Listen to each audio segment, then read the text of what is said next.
Walk with me. There's a place we need to go, and a fact that needs to be accepted.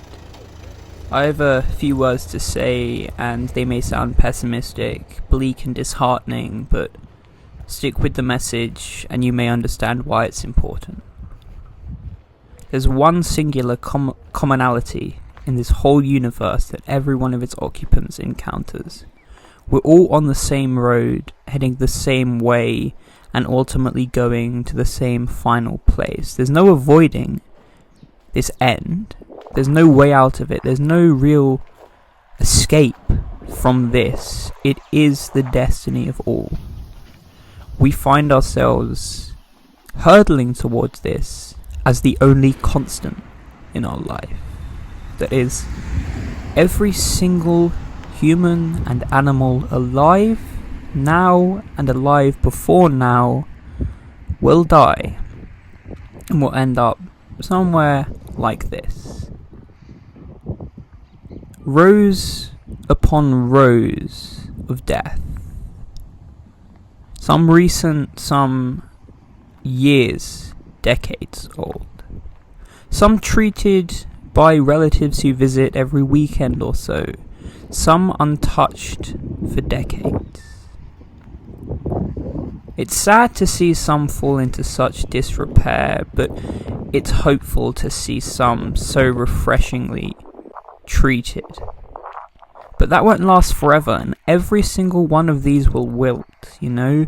The last relative or friend that remembers you will die, and you will be left as a stone, as a marker with no meaning, and just a few sentences on it. Every man, every woman, every anything ends up here. Your mother, your father, your brother, your bully, your doctor, your neighbour. Every single person, no matter what or who they are, ends up in one of these.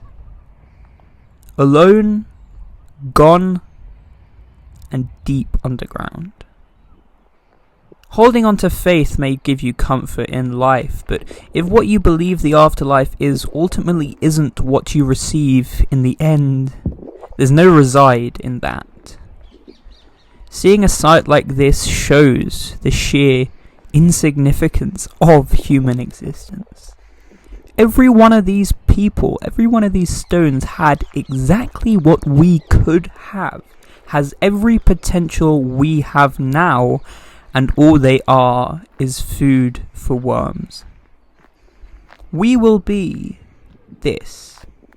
It's unavoidable. But that insignificance doesn't equate meaninglessness. It doesn't invalidate existence. It may be a fractal of universal importance, but it's all we get. The string is cut short, but it's all the string we have. We need to make something from it. There may be no big change. There may be no movement, because everything ceases to a point, but there is life. There is existing. There is being alive before you die. And seeing all these people lost, forgotten, alone, and gone, doesn't that make you want to spend these few moments that you do have before you spend even longer than you possibly could have had now as one of these headstones, crumbling, cracking, and out exposed to the weather, with no one to care for you soon? Doesn't that make you want to make something out of this life? Leave some form of legacy. May it not be of importance to anyone other than a few people, but one that lives on, one that matters, one that makes what you are eternal. Nothing is immortal, but something could be made eternal if you fight for it. Looking at the little silhouette pictures of these people on some of these graves, they could have been anyone I know. I saw people with similar names to me. I saw people with similar names to people I know. I saw people my age. I saw people younger. I saw people old and who died when they should have at 90. And I saw here these suicides hidden in the woods, but None of those factors matter in the grand scheme.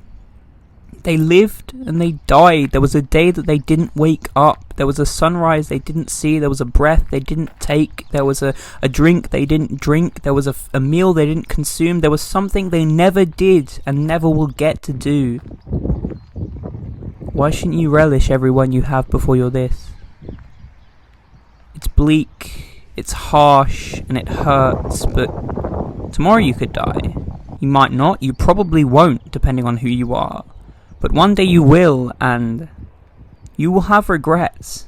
You will have many serious fucking regrets, but doesn't that make you want to push through and suppress that number? Make sure you have less than you can? Because who wants to die and be left alone as nothing with